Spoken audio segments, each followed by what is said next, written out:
All right, hello, wine-drinking people. Time for more of what I've had to drink yesterday. And one of our very good friends in the store, Stephanie Honig. We've done, I don't know how many events with Stephanie through the years. And Michael Honig, her husband. These guys, just great people. People you want to sell their wine. You want to drink their wine because their wines are great. And they've been in Napa Valley, I think, since the late 60s. And, when they bought their 50, 60 acres, it was quite a bit less expensive than what it would be to pay for that today. But they make a lot of wine today, so they have to buy a lot of fruit. In addition to their estate vineyards, they do buy a lot of juice. I think they make 40,000 cases of this Napa Sauvignon Blanc, which is always excellent. 2012 vintage, fresh juice. These guys don't wait around for the wine to sell. They go out and sell it.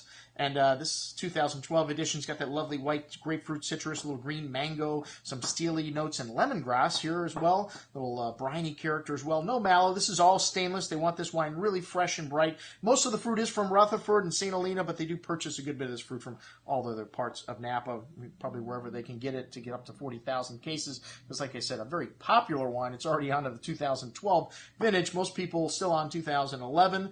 Especially people that make this much juice. But this wine, really fresh and bright, really lovely crispness to this wine. That grapefruit, citrus, and lemongrass showing through on the finish. A very good wine. $17.25. Sauvignon Blanc is a cheap date. The Rutherford, which is all from their estate fruit, and a very different wine.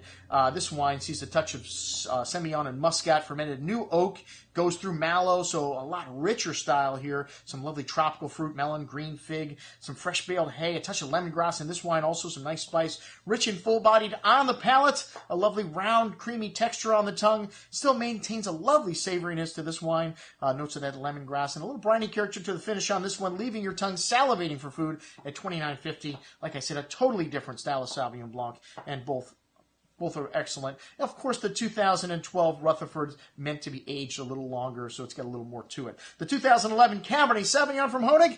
Man, I wasn't expecting to get anything this good. 2011, a very difficult vintage. They actually made a little more 2011 than 2010 because some of the grape contracts that people canceled, these guys picked up because they know a lot of people in Napa Valley. This wine's got a lovely dark currant and cassis and dark cherry fruit to the nose, some dark chocolate, toasty oak spice. They use 100% new oak in this wine. A little toffee coffee in there as well. And like I said, just excellent for an outstanding vintage.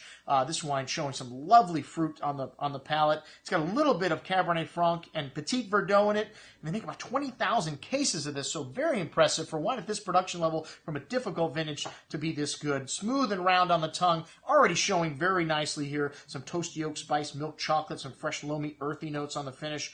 Very drinkable already, but excellent juice at $40.50, one of the best values in Napa Valley. And then the Bartolucci, which they didn't make Bartolucci in 2011, and it's the first time since they've got this vineyard from the folks at Camus.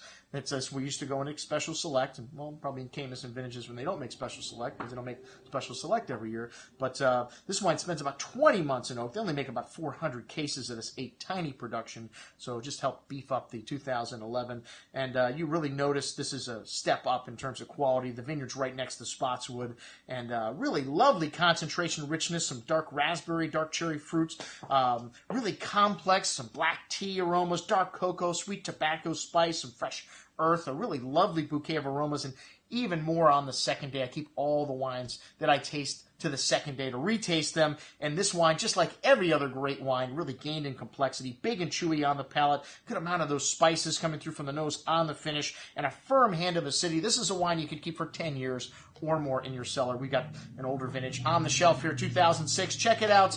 All of the wines from Honig available on this offer. I'm your host, Andrew Lampasoni, signing off for the Wine Watch, saying remember, always drink the good stuff first.